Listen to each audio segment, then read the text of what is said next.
It's been a while since I've done one of these videos, but today we're going to be talking about every book I read in September, what I rated it, and why.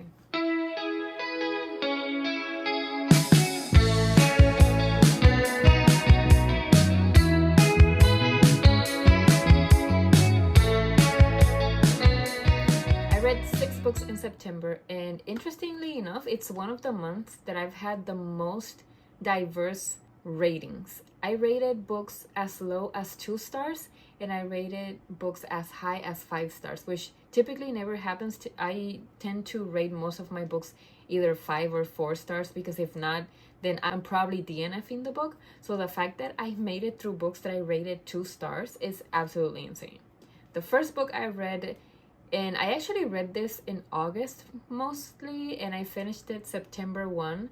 Reason why I'm counting it as a September book, but it was actually, I guess, a summer long book, was Carrie Soto is Back by Taylor Jenkins Reid. And this book had been on my TBR for the longest freaking time. I pre-ordered this book, and I think I mentioned this before in another video.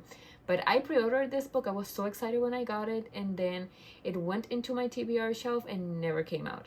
So this year, like I've mentioned before, I decided that I was going to tackle books on my physical TBR that I've been wanting to read for a while, and this was one of the first ones.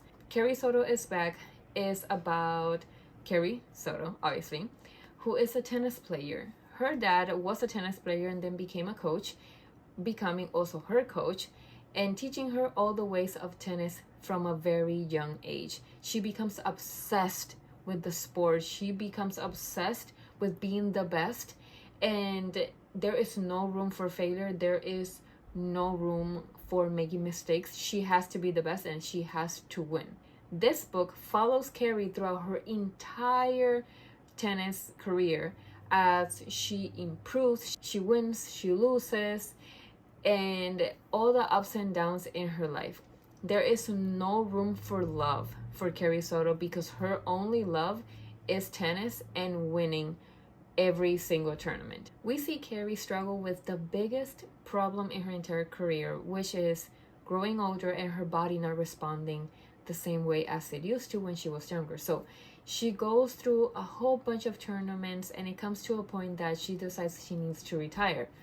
And she's doing so, leaving behind a record. Now, the issue is that as the years continue to pass and new and upcoming tennis go into fame, her record is being threatened to being stolen by someone else. So of course, as prideful as Carrie is, she decides to come back and claim her throne.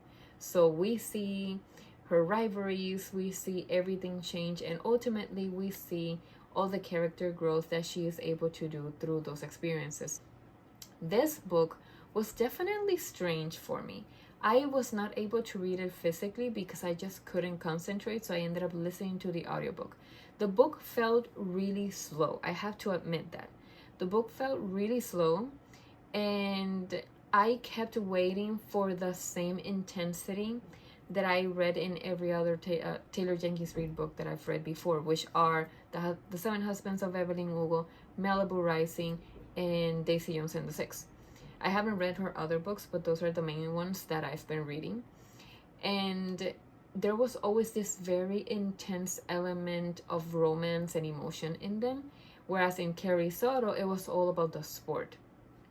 It really threw me off because the expectations that I had did not match what the book was. So yes, I did struggle reading it. However, when we got to the, I guess more towards the end of the book, I was able to really connect with Carrie, because Carrie started to show emotion. In the beginning, Carrie is a robot. She is a tennis playing machine, and she is very serious, very emotionless, very logical. But then as the book progresses and life keeps happening to her, she becomes more emotional. And I feel like that connection, that shift that she does towards the end of the book, and the way that she starts to have this character development, that's what made the book good for me. Seeing her accept herself, her reality, coming to terms with where she was, and also the way that she became more caring about other people. Even though the book didn't actually have a strong element of romance, there was a little bit sprinkled here and there, but it wasn't the focus at all, not even as a subplot, in my opinion. I feel like the things that alluded to romance and for her to having romantic relationships were just sprinkled there. They were mentioned, but there wasn't really a focus to make it a very strong subplot.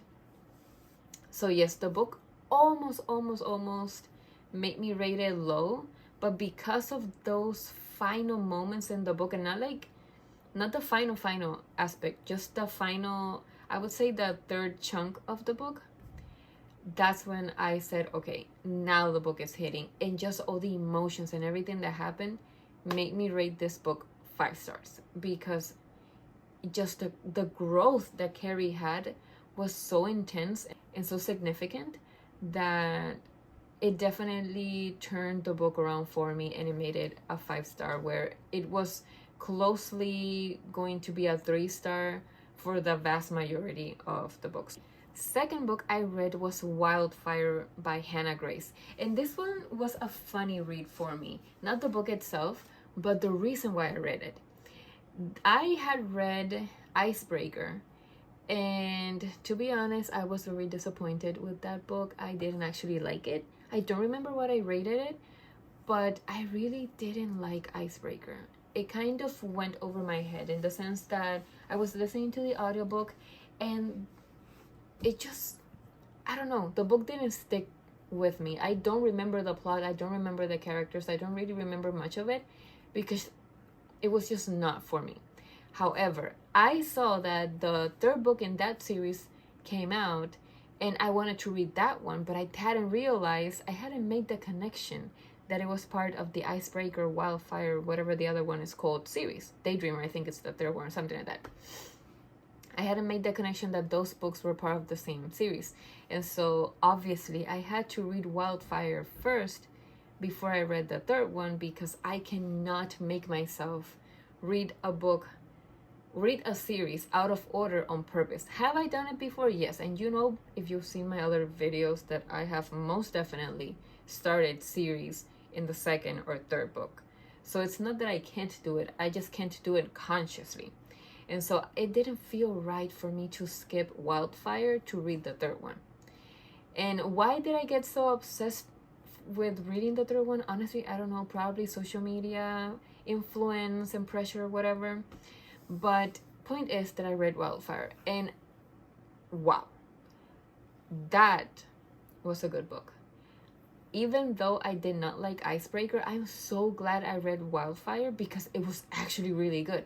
Wildfire is about these two college students that have a one-night stand and they think they're not gonna see each other anymore, and then they end up being camp counselors at the same camp, which is crazy. I think he ends up there because someone invites him, and she ends up there because she used to go to that camp every single year. So naturally, she became a counselor because that place felt like home for her. It was a very important place in her upbringing, in her life. It just meant a lot. And so they reconnect there, and a lot happens. Obviously, counselors are not supposed to date. There shouldn't be anything happening.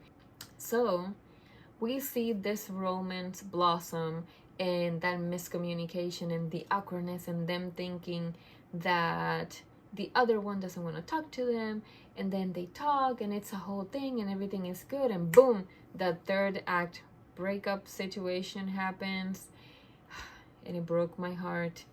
But honestly, I loved it. I feel like the characters in this book weren't just focused on the romance between them. They were focused on everything that was happening in the camp, and they were also kind of struggling, especially him. They were struggling with things happening outside of camp, in their personal lives, with their families, things that pulled them out of camp for a little while, and that miscommunication of not telling each other, hey, I have to go, blah, blah, this is happening, and like this whole thing. So it was a great book. This book I did end up rating 5 stars because it was wonderful. It was a really good book. Obviously, it was your typical romance book. It followed the formula and all of that, but I feel like the characters were very well written. the scenarios, the things that they struggle with, everything was so nice. And it wasn't like in the case of Carrie Soto that it had me questioning what I was gonna rate it. I feel like the book hooked me from the beginning and it kept me hooked. Obviously, I listened to the audiobook, so that made it even better. And it was just a really good story. So obviously, I had to rate it 5 stars. The third book that I read in September was part of my TBR, so you saw it on my TBR video.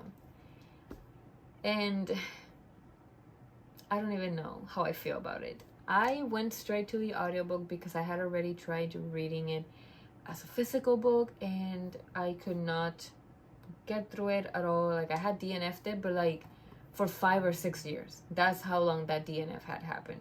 And I was so determined that I had to finish that book. It was a very short book, so there was no reason for me not to finish it. So the book in question is Damien by Herman Hesse. I think it's how you pronounce it. I was saying Herman Hayes, but apparently it's like Herman Hesse or something like that. Point is that this is a very dark, very complicated book. It is very much, I would say, a mysterious, dark literary fiction kind of thing.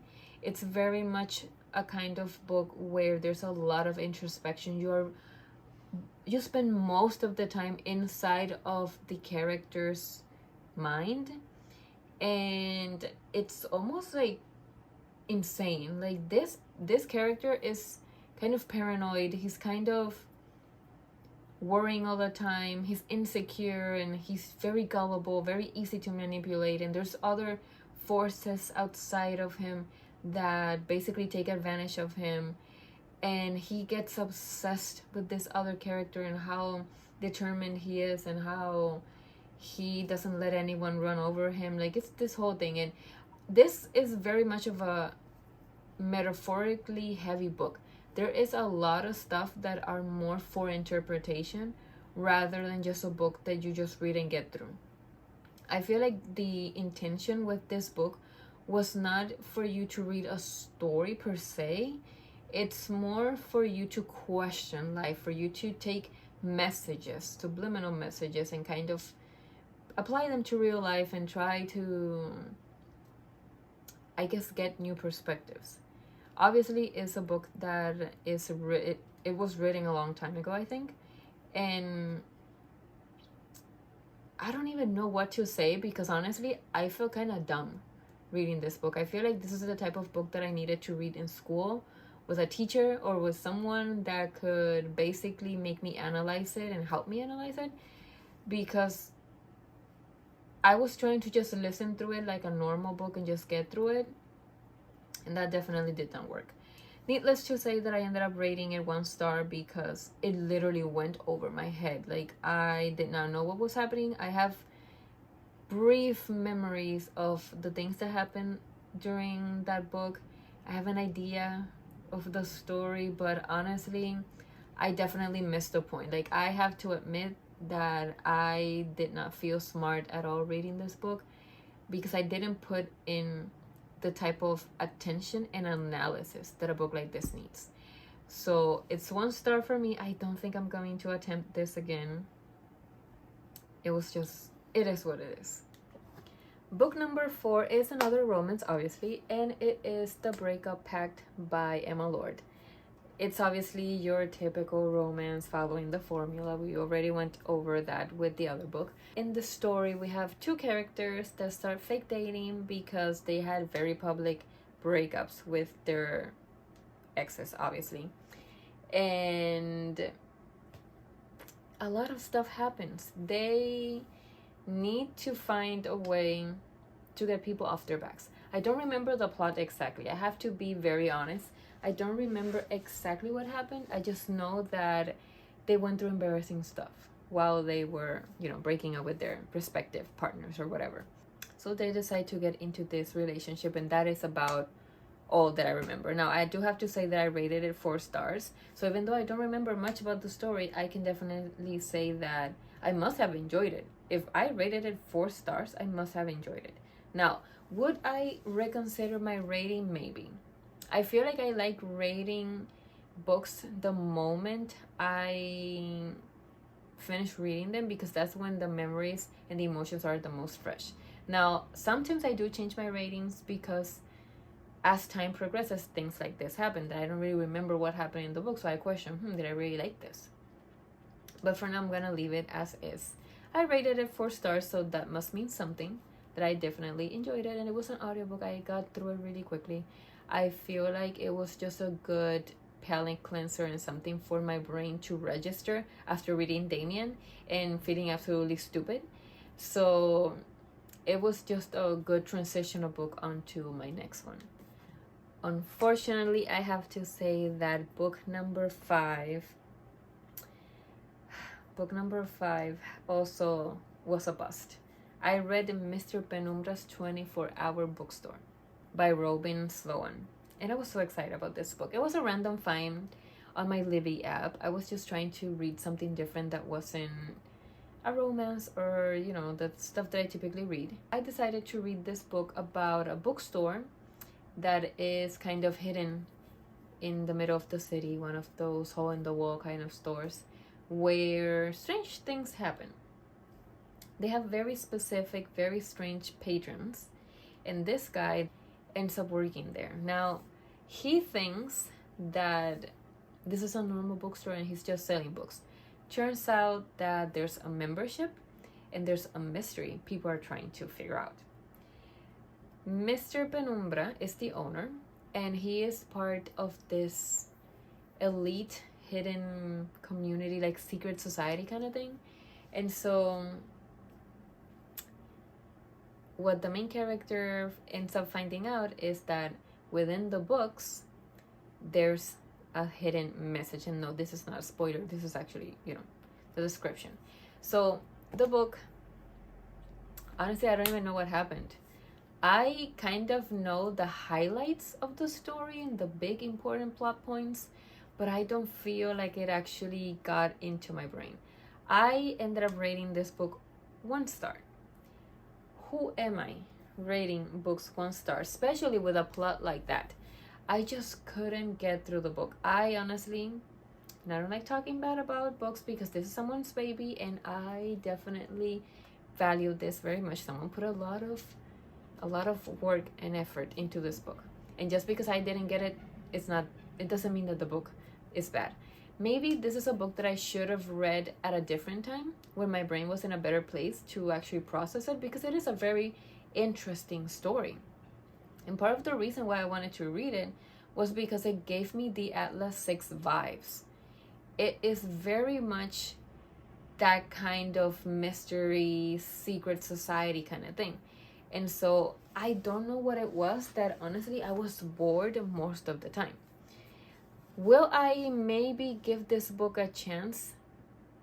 I don't know if I'm gonna read it again, but I might continue reading the rest, because I know that it is a series and the first book, which is this one, ended in a cliffhanger. So I might have the same case as I had with Icebreaker, where I didn't really vibe with the first book, but maybe the rest of the series will be more interesting. And I think that's gonna be the case, mostly because I feel like this first book was a lot of world building and trying to get to the mystery, whereas now that things have been discovered, I think that it'll be easier to get into the actual drama of the book and the big issue in book number 2, hopefully, because we already know what's going on and what's at stake. I feel like it took too long to get to the point, and that's probably the reason why I kind of zoned out when I was reading it.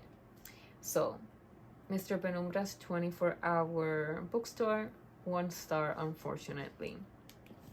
And finally, the last book that I read in September, and probably my favorite book of the entire month, so much so that I actually made a video about this book, which you should go watch. I am not sure if this video is coming out before or after that other video, but I made a video review of Never Lie by Frida McFadden, which was absolutely bonkers. There is a mystery, obviously it's a thriller, murder mystery. There is a psychologist that went missing. They think, everyone in town thinks She was killed by her boyfriend, but they never found the body. There is a double POV, so we get to see the story through the doctor's eyes and everything that happened before she went missing.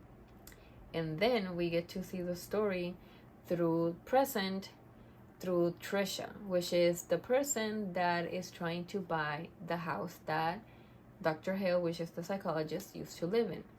Her and her husband are trying to find a house, trying to start a family, and they end up interested in Dr. Hale's house.